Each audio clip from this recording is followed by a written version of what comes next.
Hi everyone, welcome to my YouTube channel. In this video, we'll be learning the top 5 lessons from the book Rich Dad Poor Dad, written by Robert Kiyosaki.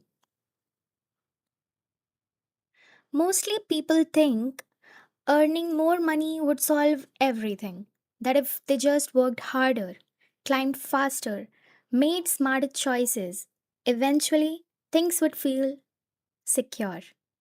But there's a quiet discomfort that comes with that belief because no matter how much you earn, it never quite feels like enough. And that's when the question begins to shift. Not, how do I earn more? But, why does earning more not change how I feel about money? There is something interesting about Rich Dad Poor Dad. It doesn't overwhelm you with complexity. Instead, it challenges something much simpler, the way you've been taught to think about work, about income, about what it means to be safe. And once you see it, it's difficult to unsee. The first lesson is this: most people work for money instead of learning how money works for them. The first idea seems almost obvious until you really sit with it. That most people spend their lives working for money instead of learning how money can work for them. And it sounds like a cliche at first, but then you begin to notice it everywhere.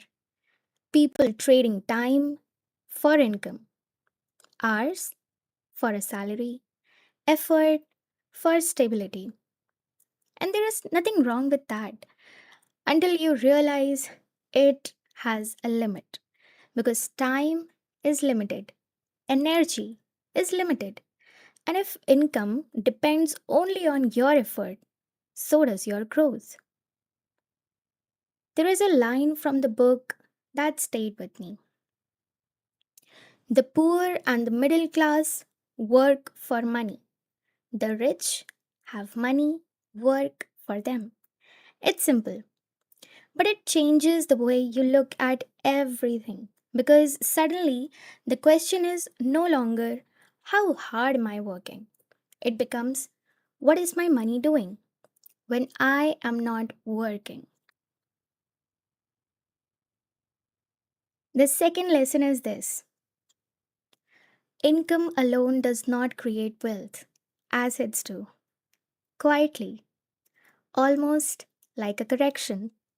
Because we are taught to focus on income, on salaries, increments, bonuses, but the book introduces a different focus: assets. Not in a complicated financial way, but in a very practical sense. What do you own that puts money into your life? Not things that looks expensive, not things that feel impressive, but things that generate actual value. Because there is another line that lingers. It's not how much money you make, it's how much money you keep. And more importantly, what you do with what you keep. And I remember thinking, how often do we confuse spending with progress? Buying something and calling it success. When in reality, it's just money leaving our hands. And slowly, you begin to see the difference between things that take from you and things that build for you.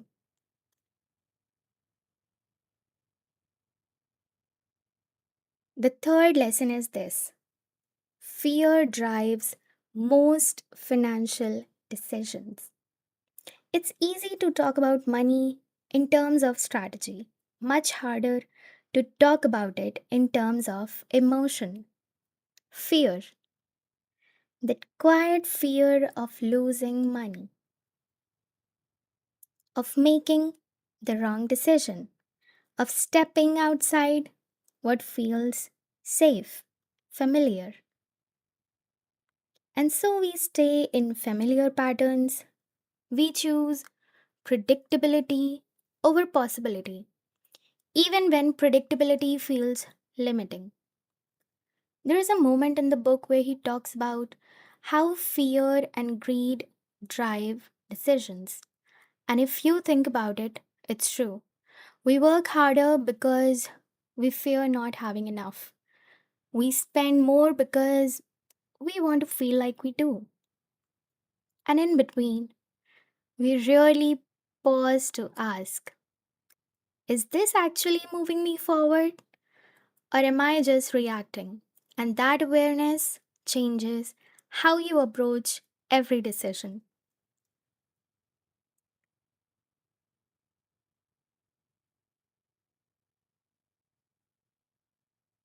The fourth lesson is this: we are conditioned to earn, not to understand money.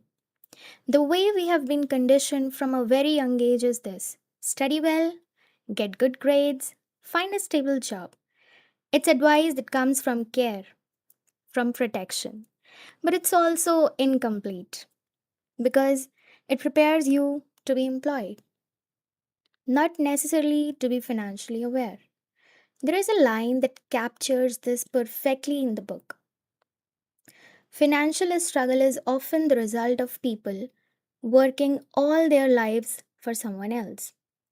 And that's not a criticism, it's an observation that if you don't understand money, you will always depend on someone who does. And that realization is not discouraging, it's empowering because it means awareness can change everything. The fifth lesson is this: financial growth begins with internal change. That financial growth is not just about external opportunities, it's about internal change.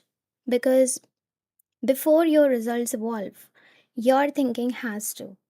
The way you see risk, the way you define security, the way you respond to uncertainty. And this is not an overnight transformation, it's subtle. You begin to notice things differently. You question decisions you once made automatically. You pause before reacting. And slowly, your relationship with money changes. Not dramatically, but meaningfully. And what surprised me most is how quiet all of this feels. There is no single moment where everything clicks, no dramatic turning point, just small shifts in awareness, in choices, in perspective, and over time, those small shifts compound until one day you realize something has actually changed, not just in your finances, but in the way you think about them. So maybe this book isn't really about becoming rich, not in the obvious sense. Maybe it's about becoming conscious, about stepping out of patterns you never questioned, about realizing that effort alone is not the full equation, and that understanding can be just as powerful as action. Because in the end, money is not just about numbers, it's about decisions, and decisions come from thinking, and thinking can change. And maybe that's where it begins. Not with a bigger goal, not with a higher income, but with a quieter decision. What have I been taught to believe about money? And is it still serving me? Thank you everyone for watching this video.